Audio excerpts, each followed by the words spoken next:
My name is Johnny Goode. I am the president of MSP Manufacturing. We are a precision manufacturing, assembly, and paint shop with primary markets in commercial aerospace, defense, and also defense aerospace.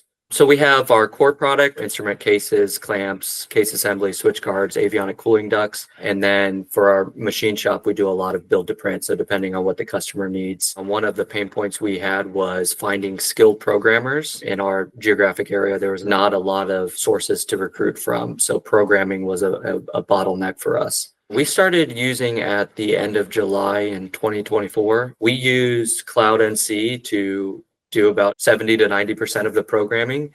And then from there, our programmers are able to fine tune it, get it on a machine, certify the first run and on to the next one. So about 23 minutes, it did what took about an hour and a half to 2 hours to do before. So you multiply that 10 times a day, and it's real easy to see how the ROI is pretty quick on this. So we're not looking to have to add more staff. And so our overhead will maintain what it is, if not decrease over the years. And overhead, is about 2/3 of the cost of our machine shop. So it has allowed us to be more price competitive, but it has also made us to keep a similar pricing structure on other jobs and add a lot more profit to it. It could do a lot of what I do, but now I can go out and be on the face of the company and be on customers more, travel more, and bring in more business without having to worry about the admin tasks that I'm in charge of.